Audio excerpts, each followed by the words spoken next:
أعوذ بالله من الشيطان الرجيم. بسم الله الرحمن الرحيم. الحمد لله رب العالمين وبه نستعين في أمور الدنيا والدين. أشهد أن لا إله إلا الله وحده لا شريك له وأشهد أن محمدا عبده ورسوله بشيرا ونذيرا وداعيا إلى الله بإذنه وسراجا منيرا.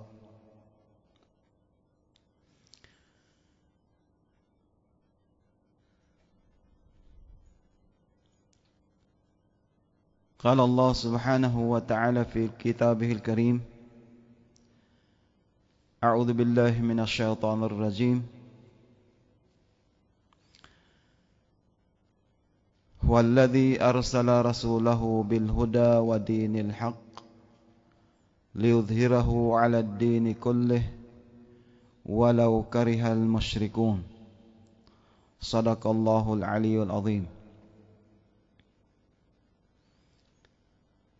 السلام عليكم ورحمة الله وبركاته.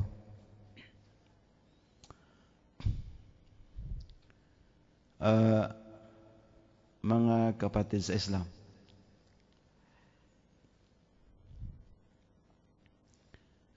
nandito tayo muli sa pangalawang yugto ng ating lectures. Ito ay tungkol sa an-nubuwah or prophethood.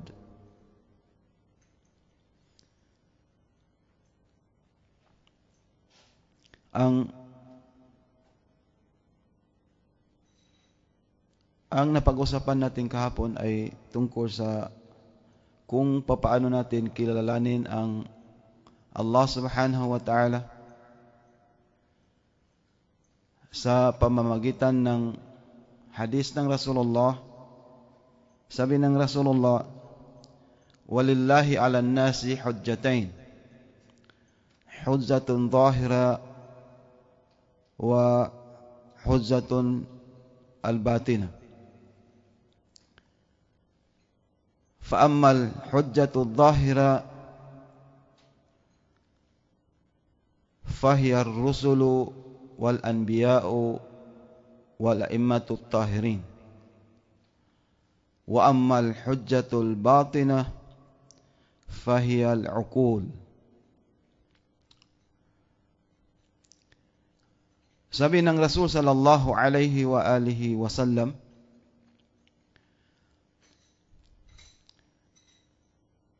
mayroong ginawa ang Allah subhanahu wa ta'ala dito sa atin, sa mga manusya, sa mga tao, dalawang proof, dalawang hujja, proof. Ang isa sa mga hujja na yun ay sinasabi natin al-hujjatul al-zahira. Ang pangalawa, al-hujjatul batina wa hiya al-uqul. Ang hujjatul batina, yung proof na sa batin, sa loobin ng manusya ng mga tao. Yun ang sinasabi natin na napag-aralan natin kahapon tungkol sa fitrat, yung likas na kaalaman na nakatago sa ating sarili, na kung magamit natin yon sa tamang paggamit, inshallah makikita natin kung ano ang kahalagaan ng buhay at kung sino ang lumikha sa atin. Nakahapon na pag-usapan natin ang hujjatul batina. Hujjatul batina, yung proof na nanggagaling sa ating loob. Ano ang proof na yun na nandito ginawa, nilikha sa atin ng Allah subhanahu wa ta'ala? Yun ang batin, ang fitra. Na kung gamitin natin yun, hinikayat tayo ng Islam na pagmasdan natin ang mga nilikha niya. Yun ay natapos na natin kahapon. Pero yung hujja, proof na yun, ay hindi yun enough. Hindi yun enough. Kasi kung minsan, gamitin natin ang pag-iisip, isipin natin na sabi natin, sino ba ang sino ba ang lumikha sa akin? Ano ba ang kailangan? Bakit ako nilikha? Bakit yung mga tao na halimbawa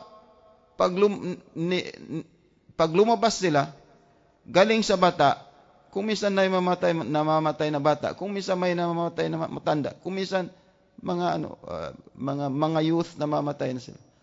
Bakit ba akong ginawa? Ano talagang purpose? So, dahil sa pag-iisip na yon, pagkatapos mag-isip, lumabas ka sa bahay mo, nawawala yon. So, nangangailangan tayo ng isang hudya, ng isang proof, kasi yung ukol na yon, yung intelligence na ibinigay sa atin ng Allah subhanahu wa ta'ala, ay hindi yun enough. Hindi yun sapat para makita natin ang katotohanan. So, kailangan natin ang pangalawang proof. Yun ang tinatawag natin al-hujjatul al-zahira wa hiya ar-rusul wal-anbiya wal-a'imma. Yun ang tinatawag nila pangalawang hujjah. Kung magamit natin ito, o nalaman na natin itong dalawa, at saka hindi pa natin sinunod, at hindi pa natin natagpuan ang katotohanan, maybe hindi natin ginamit, o kaya hindi natin nagamit mabuti ang pag-isip, at saka hindi rin tayo naniniwala na sa totoo, yun talagang nangyari. Ang hujjatul zahira, yun ang sinasabi natin mga messengers o rasul o kaya mga anbiya, mga prophets. Ang pangatlo, yun ang mga successors o kaya yung mga kapalit ng mga propeta pagkatapos nila. Yun ang pag-usapan natin bukas, insyaAllah, tungkol sa al-imama, leadership after Rasul sallallahu alaihi wasallam. Sino ba ang pumalit sa kanya? Mayroon ba tayong matatagpuan sa Quran? Mayroon ba tayong makukuha sa hadith? O kaya wala? Inshallah, hindi na ako papasok doon kasi bukas tatalakayin din natin inshallah. Pero ngayon, pag-aralan natin itong pangalawang hujjah, yung prophethood o kaya an-nubuwah. Ano ang ibig sabihin ng prophethood? Ang ibig sabihin ng prophethood, tayo bilang Muslim, na naniniwala tayo, ginawa tayo ng Allah subhanahu wa ta'ala, merong purpose. Dahil nilikha na niya tayo,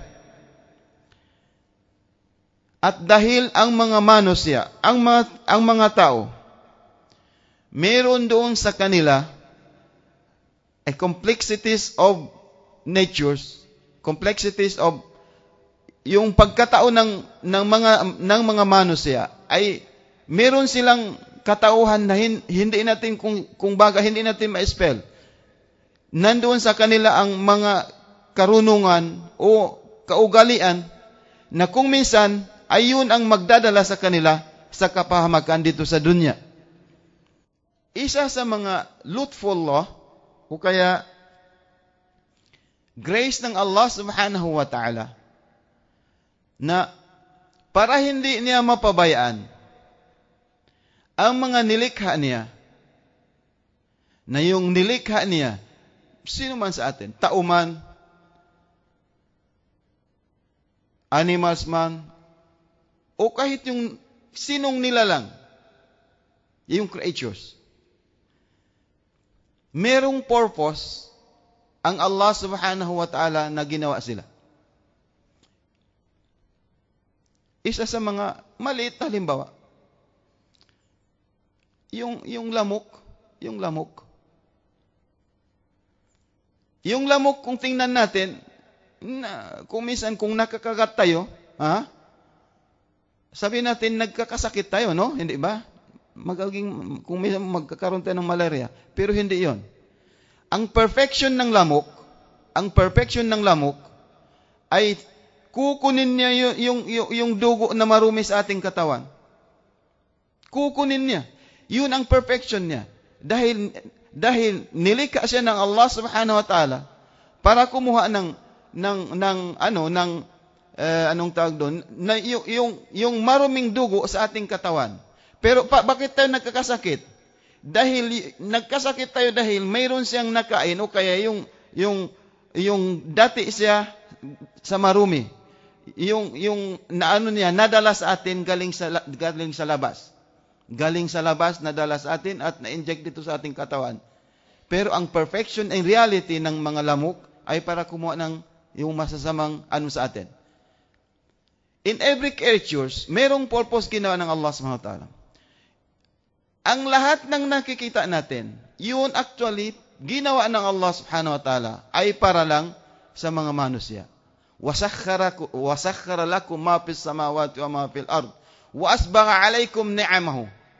Sabi ng Allah subhanahu wa ta'ala, kung hindi lang ninyo alam, kayo mga manusia, ginawa ko ang langit at saka lupa.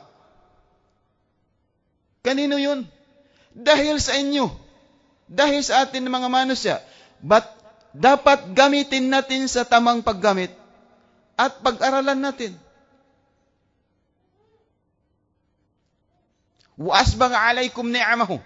At kinumpleto ng Allah subhanahu wa ta'ala dito sa mundo, langit at saka lupa, ang ni'mat, ang blessings niya, para lang sa atin. Dahil because of us. Pero hindi natin nabigyan ng ng kahalagaan. Dahil kulang sa atin, kulang ang kaalaman. Hindi natin nabigyan ang isipan natin at hindi natin binigyan karapatan ang pag-isip natin mag-isip. At saka yung pangalawang proof na ginawa ng Allah, yung hujjatul zahira, hindi tayo sumunod. Hindi tayo nag-aral. So, sino ang i-blame natin? Sarili natin o sino? Dapat pag-aralan natin. Wajib ang mag-aral. Faridatun ala kulli muslimin wal muslimat. Ang talabul ilm, ang paghahanap ng ilmo, wajib sa atin lahat. Wajib. Hindi lang nakaupo tayo na sabihin natin, ano ba yun? Maghihintay lang tayo na sabihin sa atin kung anong ilmo. Dapat in our capability, tingnan natin, kahit hindi ka magpunta sa madrasa, magbasa ka. So kung wala kang mabasa siguro, yun ay hindi na sa atin. Kaya nga, mas ulian, responsibilidad namin na dapat na sumulat kayo ng mga kitab. Unfortunately, wala pa tayo sa Pilipinas. Neither sa mga Maranao, Tausug, Maguindanao, walang nakasulat ng kanilang bahasa sa talikang lugar.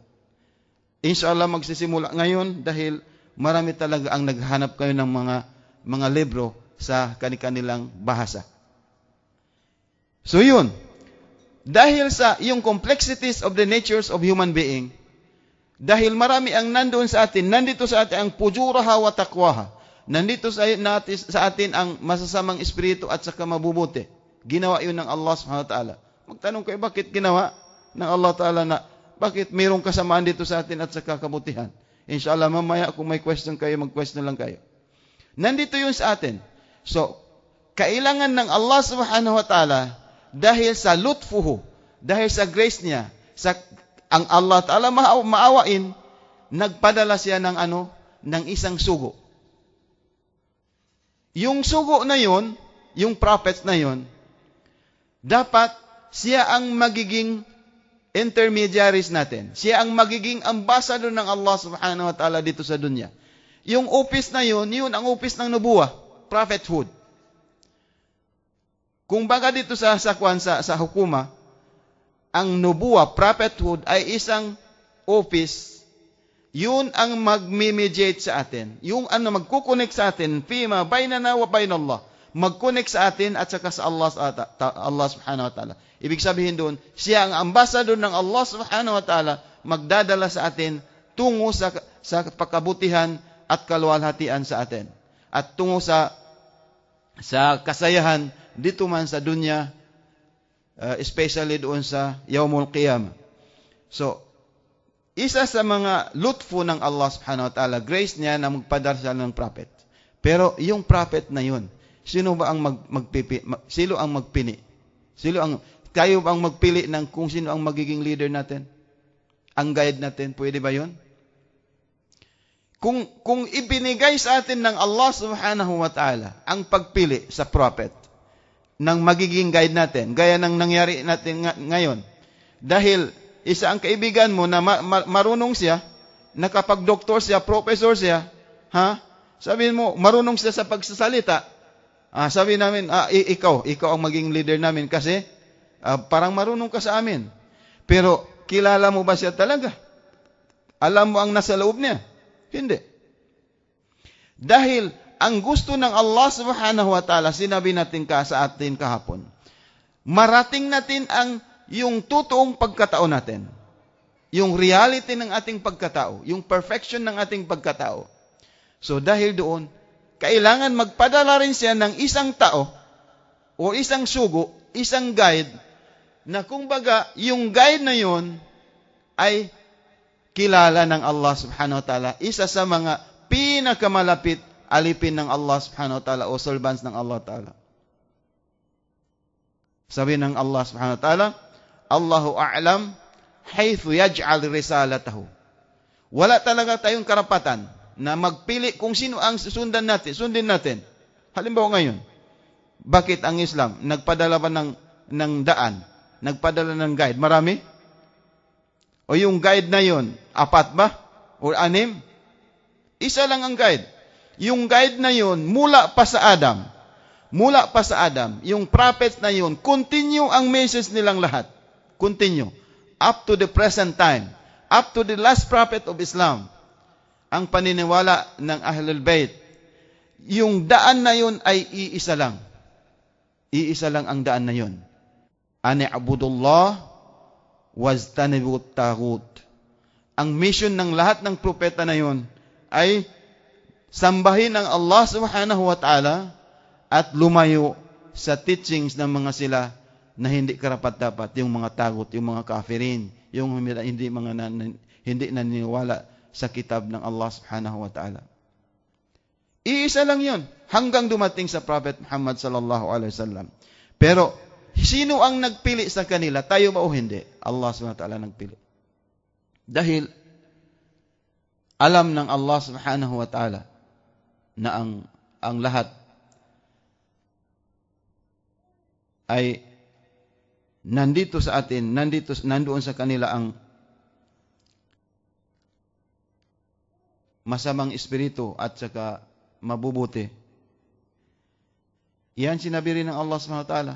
Kasi ang inclination ng mga manusia ay karamihan doon sa evil. Innan nafsa la'ammaratun bisu. Yung nafs natin. Yung spirit natin, yung kaluluwa natin. Kung hindi yan magayran ng tunay na guide galing sa Allah subhanahu wa ta'ala, ang inclination natin, ang sinusunod natin yung kaluluwa, yung masasamang kaluluwa dito sa atin. Yung mga evil deeds o kaya yung insinuations o kaya mga influences galing sa labas, yun ang kung minsan ang nasusunod ng ating sarili. Dahil doon, kailangan talaga na ang ipapadala ng Allah subhanahu wa ta'ala yung taong nandoon sa kanya ang perfection. So, isa yun sa mga lutfullah o kaya divine grace ng Allah subhanahu wa ta'ala na magpadala siya ng mga tao o sugo na kumbaga nandoon sa kanya ang perfect example. Kasi kung hindi siya perfecto, gaya ng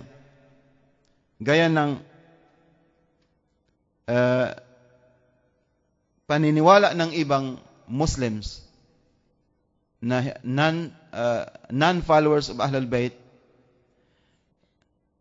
kasi ang paniwala natin bilang followers ng Ahlul Bayt, ang paniwala ng mga Shia o kaya followers ng Ahlul Bayt, na ang ipapadala ng Allah subhanahu wa ta'ala bilang guide sa mga manusia, sa mga tao, para maibigay talaga sa kanila ang complete teachings ng Quran at saka complete teachings ng Allah subhanahu wa ta'ala, at saka marating ng mga tao ang tunay na pagkatao nila.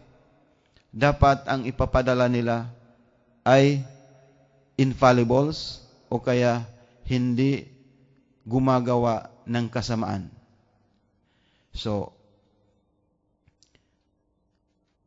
may paniwala tayo na yung propeta na yun, na ipapadala ng Allah subhanahu wa ta'ala. Isa ang katangian nila, isa sa mga katangian nila ay dapat hindi sila gumagawa ng kasamaan. Yani infallibles, sinless. Ibig sabihin doon sa Arabic, ma'sum. Dapat ma'sum ang sugo na ipapadala ng Allah subhanahu wa ta'ala para hindi sila magkamali. Bakit? Kasi kung ang manusya, ang inclination ng manusya ng mga tao ay towards sa kasamaan, at saka yung ipapadala ng Allah subhanahu wa ta'ala ay kung minsan nagkakamali din, gaya ng sinabi ng mga iba. Sabi niya, there was one time daw na ang Prophet Muhammad sallallahu alaihi wasallam, pagkatapos na nagsambahayang, pumunta na sa kanilang kwarto. Inipon niya ang mga babae. Ito sa Rawahul Muslim. Makikita mo sa Muslim. Inipon niya ang mga babae, yung mga, anong tawag doon? Mga katulong. Tapos, nagdabba na doon. Yung dabba na kung baka sa Zamboanga, yung parang kuan, yung dance ng mga Arabo, nagdance doon. Tapos, ang asawa ng Rasulullah, Hazrat Aisha, si Aisha,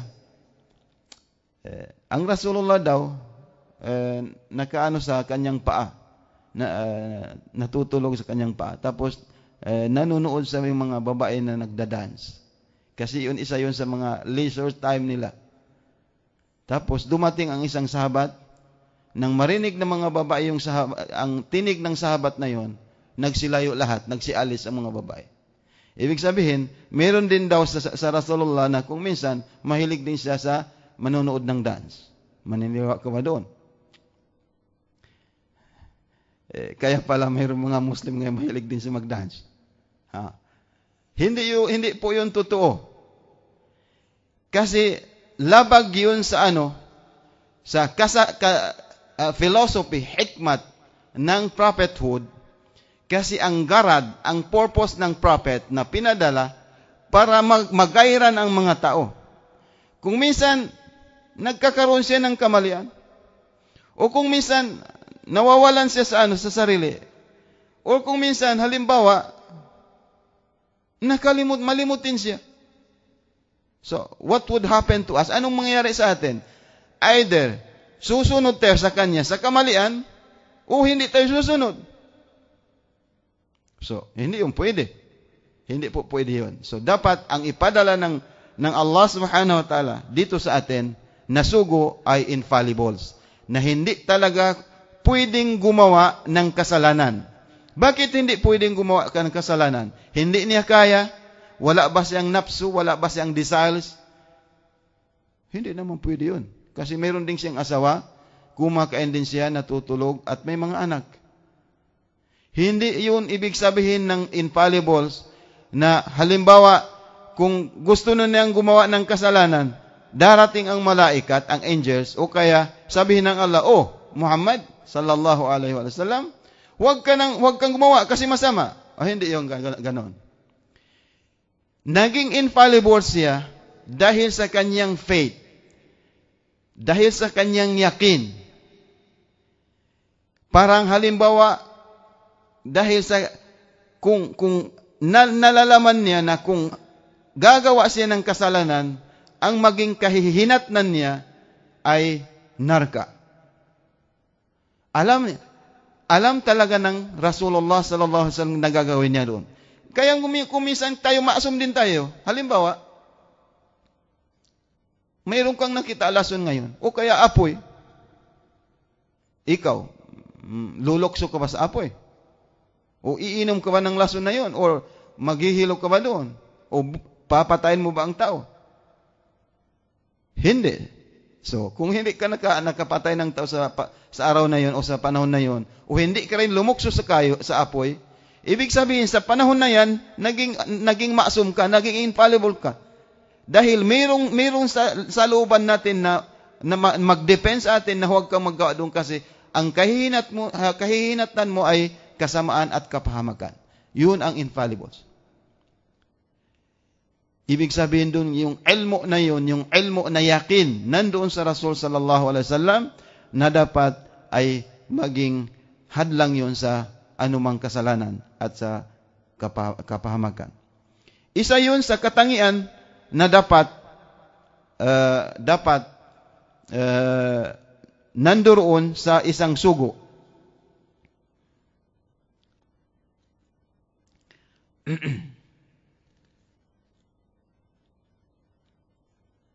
Meron pa siyang kaganapan na katangian na ang rasul o kaya ang sugo dapat meron siyang dapat meron siyang sadya, meron siyang bravery. Bravery. Ano ang bravery?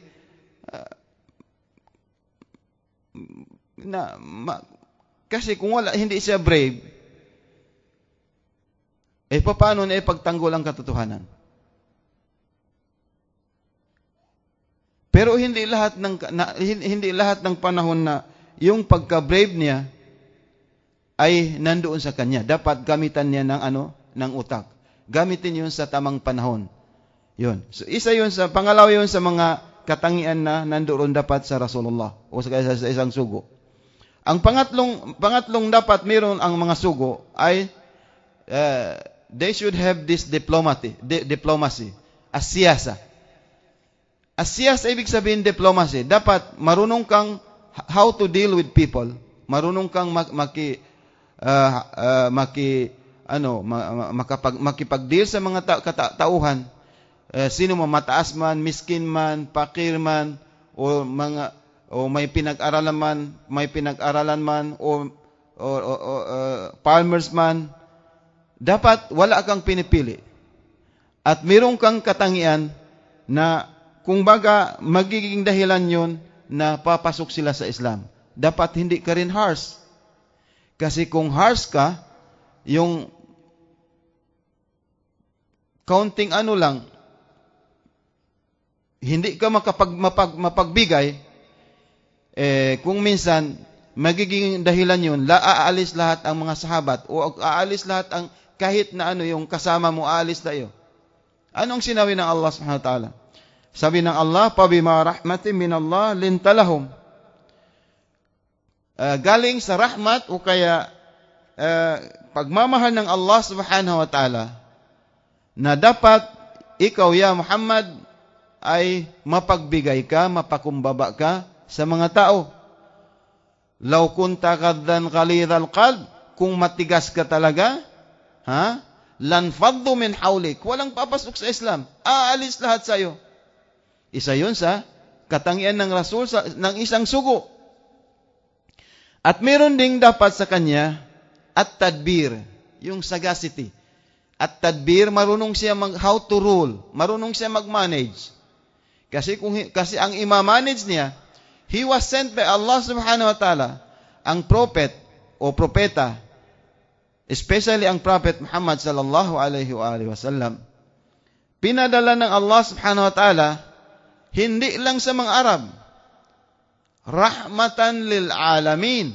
Para sa lahat, universal, pinadala sa universal guide ng Allah subhanahu wa ta'ala. So, kailangan sa kanya dapat meron siyang tadbir. Marunong siyang makipag-deal sa mga tao at saka marunong siyang mag-manage. At saka nandoon sa kanya ang katangi-tanging magandang katangian para ang lahat ay susunod sa Islam at sa kanyang message. Otherwise, kung hindi siya marunong, 100% hindi niya magagawa ang mission na bilang prophet o kaya guide.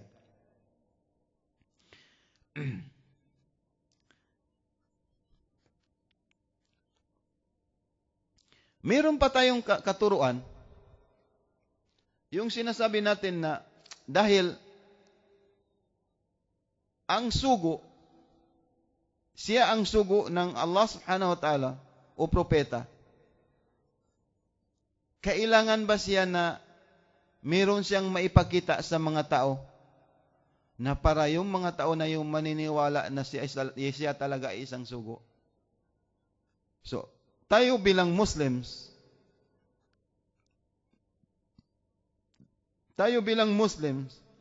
o followers ng Ahlul Bayt, naniniwala tayo na ang lahat ng propeta na pinadala ng Allah subhanahu wa ta'ala, meron silang dalang miracles, o kaya na meron silang dalang kaalaman na hindi talaga magagawa ng ibang tao. Pero we believe, naniniwala tayo, na kung nagpadala siya ng sugo sa a certain generation, sa panahon na yan, sa nation na yan, sa generation na yan, ang miracles na yun, yung kaalaman na yun, ay dapat angkop sa panahon na yun. Angkop sa panahon na yun. Angkop sa panahon na yun. It should jive with the situation wherein he was sent to. Dapat ganun yun. Gaya ng, we believe, na gaya ng Nabiullah Musa, alayhi salam, pinadala ng Allah subhanahu wa ta'ala, dahil isa ring siyang sugo, pinadala ng Allah subhanahu wa ta'ala sa panahon ni, sino yun? Pero. Ano ang panahon sa Pero na yun? Sa panahon na yun, ano ang angkop sa panahon na yun? Ano ang nangyayari? Ang situation sa panahon na yun ay malakas ang magic. So, kung minsan yung itlog nagiging kalapate, kung minsan ang rad o kayang kahoy nagiging ahas, so malakas yun sa panahon ni Paraon. O kaya magsasabi ka lang ng isang word or dalawa, nandoon kaagad ang apoy. So ano ang ginawa ng Allah subhanahu wa ta'ala? Pinadala niya ang Nabiullah Musa alayhi salam with a miracles. Yung miracles na yun, gaya rin ng naangkop sa situation na yun. Kaya pinadala niya ang Musa alayhi salam na challenge niya lahat yung nagmamagic. So anong nangyari? Kinain ng tungkod o kaya yung rad o kaya kahoy na dala bit-bit ng Nabiullah Musa alayhi salam, na kinain nila lahat ang magic na nanggagaling sa Firaun. Tinawag na lahat ng Firaun ang mga magician niya para i-confront sa Musa. Pero ano ang nangyari? Dahil fake ang sa kanila, kinain ng natalo, nadaig ng magic, kung ika nga magic ang sabihin natin, yung miracles na dala ng Nabiullah Musa. Anong sinabi ng lahat? Sabi ng lahat, maniniwala na kami sa Diyos ni Musa. Ano nangyari? Nagkakaroon ng problema sa panahon ng Musa at saka Firaun. Yun. So, punta tayo sa Nabiullah Isa. Ang Nabiullah Isa alayhi salam, pinadala ng Allah subhanahu wa ta'ala isa ring sugo. Ano ang sinabi ng Musa, ng Nabiullah Isa? Sabi ng Nabiullah Isa alayhi salam, sa Suratul Saf, ayat number 6, sabi ng Allah subhanahu wa ta'ala sa dila ng Nabiullah Isa, wa id qala Isa ibn Maryama, ya bani Israila, inni Rasulullah ilaikum. Pero ano yun? Musaddikan lima bayna yadayya minat Taurat wa mubashiran birasulin ya'ti min ba'di ismuhu Ahmad. Ismuhu Ahmad sallallahu alaihi wa alihi wasallam. Sabi ng Nabiullah Isa alayhi salam, ako ay pinadala ng Allah subhanahu wa ta'ala sa inyo mga Bani Israel. Pinadala ako sa inyo Bani Israel, ako, Isa ang pangalan ko, anak ni Maryam. Anak ni Maryam. Hindi anak ng Diyos. Inshallah pag-uusapan din natin sa pangalawang linggo. Hindi anak ng Diyos. Pinadala ako ng Allah subhanahu wa ta'ala, ya Bani Israel, sa generation ng Israel. Bilang sugo galing sa Allah subhanahu wa ta'ala, papunta sa inyo. At sugo na yun, magbibigay ako sa inyo ng guideline. Pero yung ako bilang sugo, hindi pa ito kumpleto. Mayroon pang darating. Musaddikan lima bayna yadayya minat Taurat. Gagawin ko lang ang nakasulat sa Taurat na ako ang magsasabi sa inyo na mayroon pang darating isang sugo. Ang pangalan niya ay Ahmad. Yung darating sugo na yun ay ang pangalan niya Ahmad. Siya ang last sugo na ipapadala ng Allah Ta'ala pagkatapos ko. So yung sugo, no? Prophet. Sabi ng Isa. Pinadala siya saan? Sa Bani Israel. Sa panahon ng Israel yun, ano naman ang miracles ng Nabi Isa alayhis salam? Sa panahon ng Israel, sa panahon ng Isa, ang uso sa panahon na yun ay medicine, hindi ba? Malakas ang sciences, mga medical science. Kaya nga nagpadala ang Allah subhanahu wa ta'ala. Sino ang pinadala niya? Yung the greatest doctor din. Nakakabuhay ng ng patay. At saka ng yung leprous, anong tawag doon? Yung may defekto. Oh. At saka yung blind, inborn blind ay nakakakita. So anong nangyari? Dahil nangyari iyon, so anong ginawa sa kanilang Bani Israel? Dahil hindi ay magagawa ng ordinaryong tao, so dapat siya ay either anak siya ng Diyos o siya na mismo.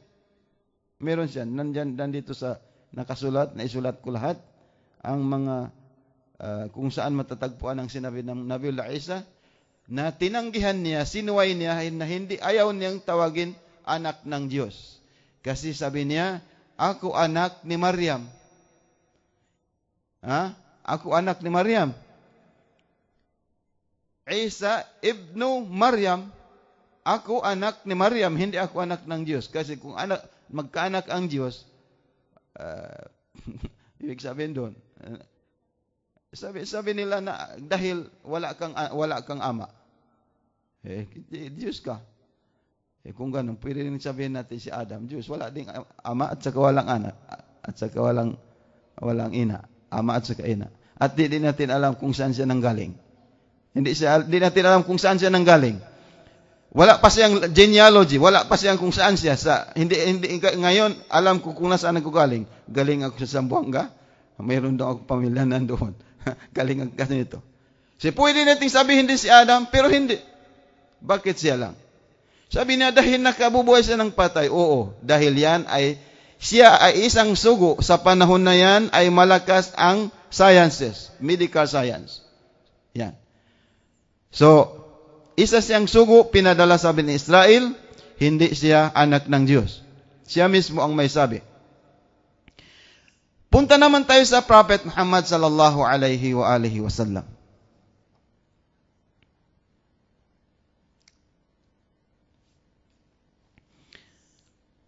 Isa ang Prophet Muhammad sallallahu alaihi wa sallam. Sabi ng Allah Ta'ala, "Walladhi arsala rasulahu bil huda wa dinil haq, liudhhirahu 'ala ad-din kullihi walau karihal musyrikun." Sabi ng Allah Subhanahu wa Ta'ala, yung guide na ipapadala ko yan, walladhi, siya, Allah Subhanahu wa Ta'ala ang nagpadala ng walladhi arsala rasulahu, ng sugo niya, bil huda.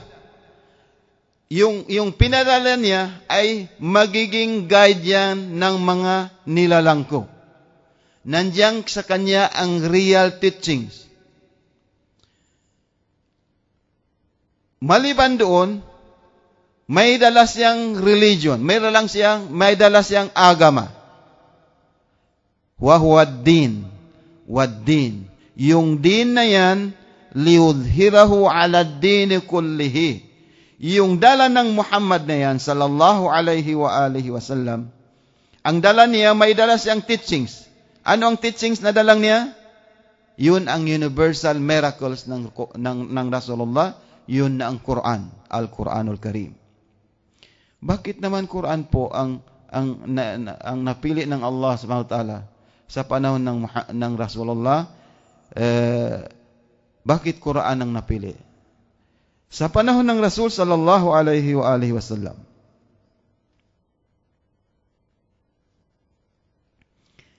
malakas naman ang art and rhetoric at that time.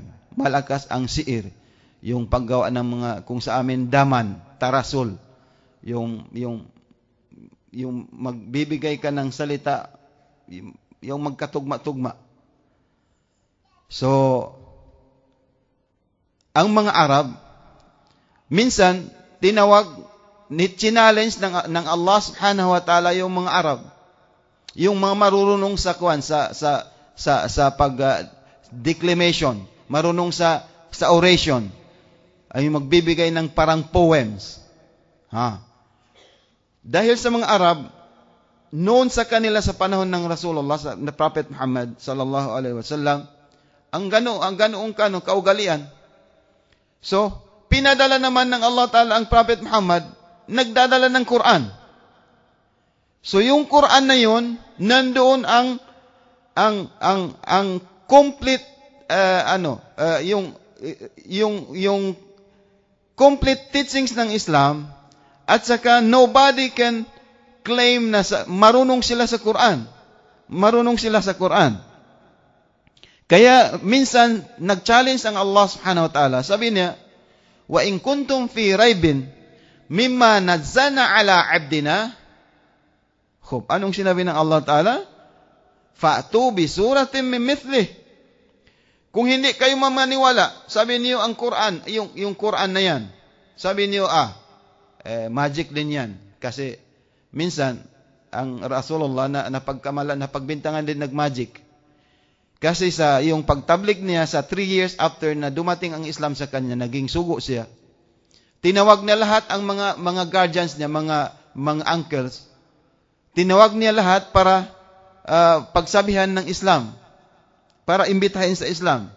Lumabas ang 40 na mga kamag-anak niya, mga uncles niya, ganon. Sina Abu Talib, sina Abdul Muttalib, sina Hamzah, Ja'far. 40 ang dami nila. Yun ang first open propagation ng Rasulullah. Sabi ng Allah Ta'ala, وَأَنذِرْ عَشِيرَتَكَ الْأَقْرَبِينَ Ya Muhammad, imbitahin mo na ang yung malapit talaga sa iyo. Malapit talaga sa iyo. So, kaugalian ng Islam, before ka mag-open, magtablig sa labas, dapat unahin muna ang nasa loob ng bahay mo. Dapat puntahan mo muna ang nasa loob ng bahay mo at saka yung pinakamalapit sa iyo, para ba kung halimbawa tingnan ng tao, tama yung sa kanil dahil pati yung mga pamilya na sumama rin. Pero kung hindi sumama sa iyong pamilya mo, paano ka paniwala ng tao? So kaya ang guideline ng Allah SWT sa Rasulullah, after 3 years of propagation sa Makkah, sinabi niya, Ya Rasulullah, ngayon magtablig ka na sa open. I-open mo na sa lahat. Pero unahan mo muna ang pamilya mo. Anong tinawag niya? 40 tao. 40 katao. At sinabi niya sa Imam Ali alayhi salam, mag-prepare ka ng pagkain. Yung 3 kilo na pagkain, yung hunta, flour, pinakain niya sa 40 katao, pero nabusog ang lahat, hindi pa naubos yung pagkain. Sabi ng Abu Jahal, na magic tayo ni Muhammad. Magic yan, magic. Napagkamalan siya ng magic din. Yun. So, kung hindi kayo maniwala, sabi ng Allah subhanahu wa ta'ala, in kuntum fi raibin, kung hindi pa rin kayo maniniwala, nag-aalinlangan pa rin kayo sa Quran, at saka sa message na dala ng alipin namin, ng sugo namin, o ngayon, fa'tu bi suratin min mithli, gumawa ba kayo ng sura, ng kabanata din?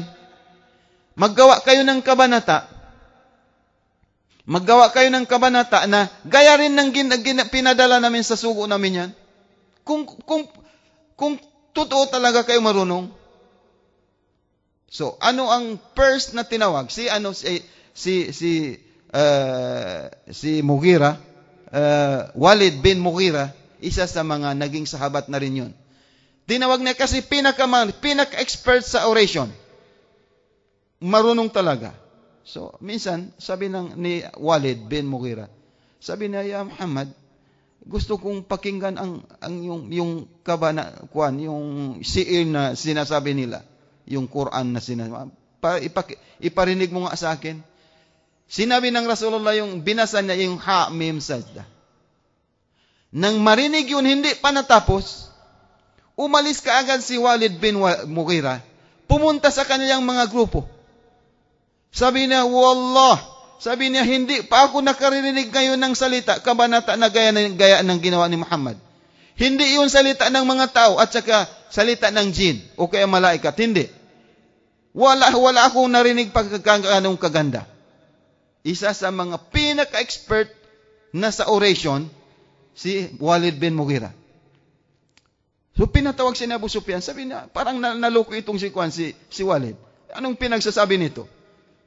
Sabi niya, pinatawag na Abu Sufyan, ganun din. Binasa niya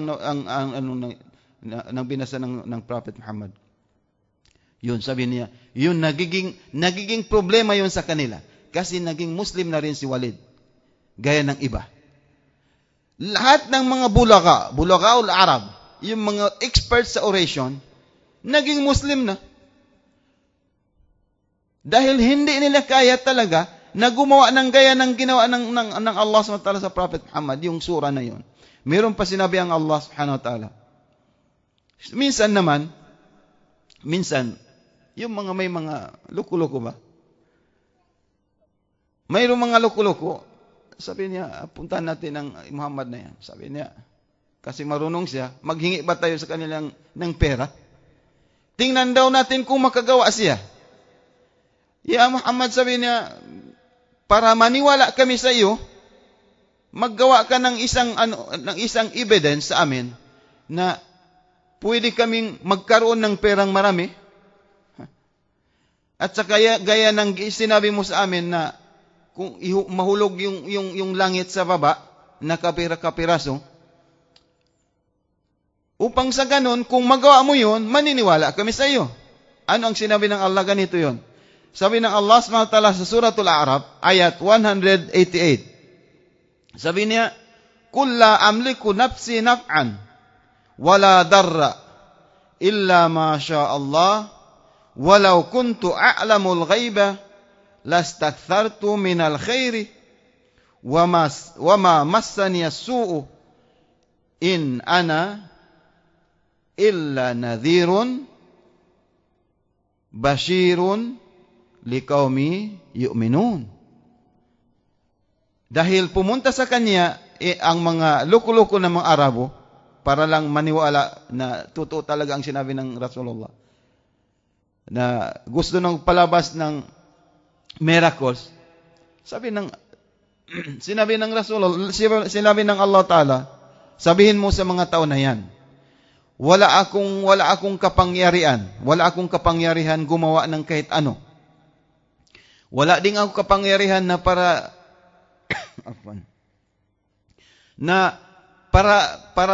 anuhan ko ang sarili ko. Ang lahat niyon ay sa kagustuhan ng Allah subhanahu wa ta'ala. Kung meron mismo akong kapangyarihan, na ako mismo may kapangyarihan, lastakthartu minal khairi. Ako na mismo ang gagawa doon para sa aking sarili. Ako na para sa aking sarili. So, bakit pa ako magbibigay sa inyo? Ako nang ang gagawa para sa aking sarili. At saka, magawa ko na rin na walang maghapin sa akin masama. Yun. Ibig sabihin nun, kung ginawa yun ng Allah, ng Rasulullah, ang kagustuhan ng infidels, yung mga hindi naniniwala, nasabi niya, gumawa siya ng miracles na pera o kaya ginto o kaya pilak gaya ng sinabi ng Allah subhanahu wa ta'ala, sabi niya, kung makagawa ka ng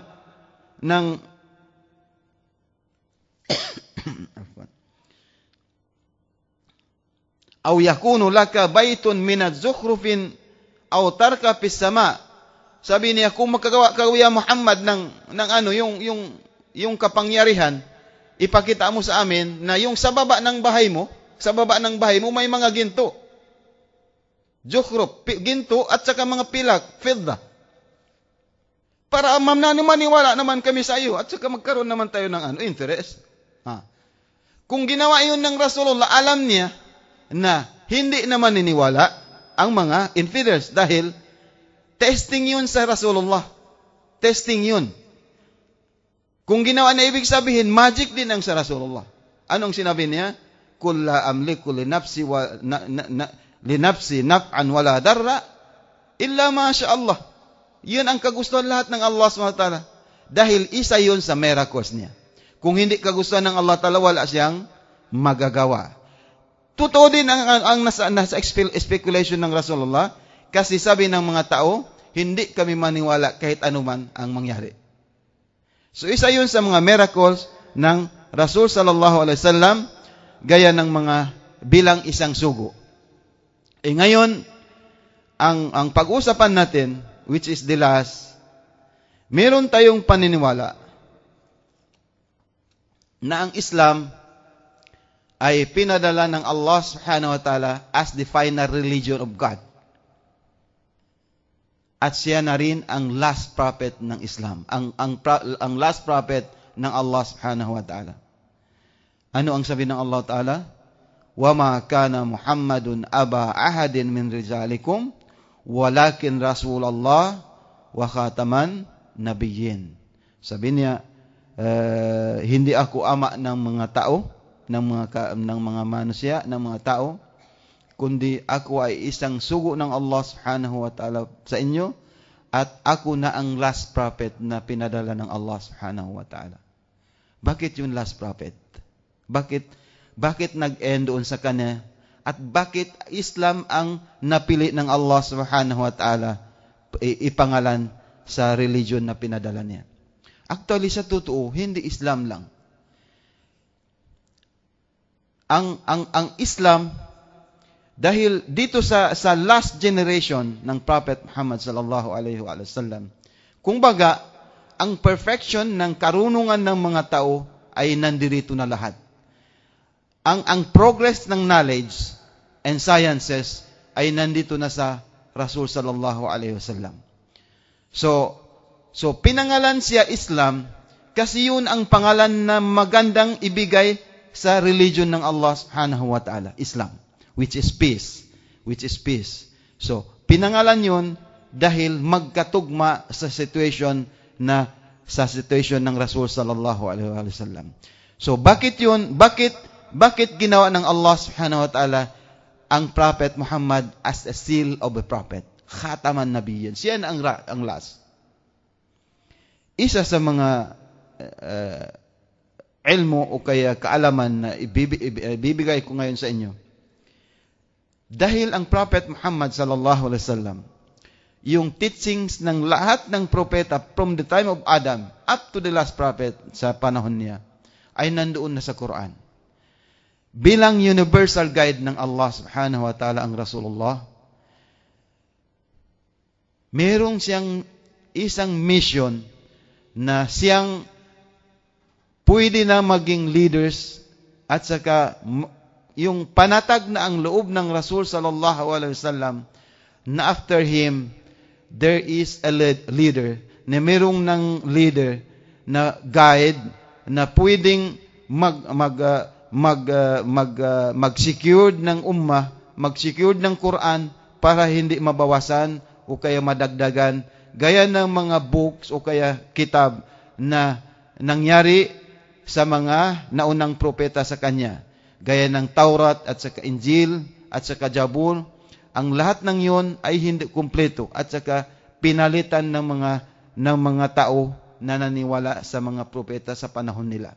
So dito sa Prophet Muhammad, alhamdulillah, yung Quran na bilang universal miracles ng Islam ng Prophet Muhammad, at saka ang Islam bilang universal religion na hindi lang ngayon, kundi sa end of the world na Islam na ang religion, dahil alam ng Rasul sallallahu alaihi wasallam na after him, yung darating na wasi, yung successors niya, ay isa ring pinili ng Allah subhanahu wa ta'ala, at yung taong papalit na yun sa kanya ay gaya rin ng kaugalian ng Rasul sallallahu alaihi wasallam na infallibles, na hindi kayang gumawa ng kasalanan at na hindi kayang gumawa ng anumang bagay na ikakapahamak ng ummatul muslimin at saka ng Quran. Yun ang Ahlul Bait ng Rasul sallallahu alaihi wasallam, na sinabi ng Allah, sabi na ng Allah, innama yuridullahu liyudhiba ankumur rijsa ahlal bait wa yutahhirakum tathira.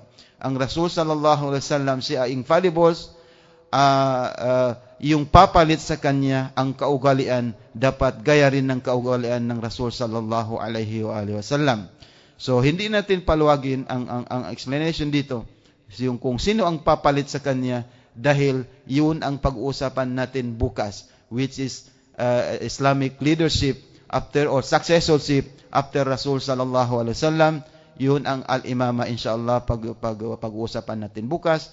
At inimbitahan namin din ang lahat na magpunta kayo dito, inshallah, at saka bukas, at saka sa Yaumul Jum'ah, doon sa mga kababaihan lang.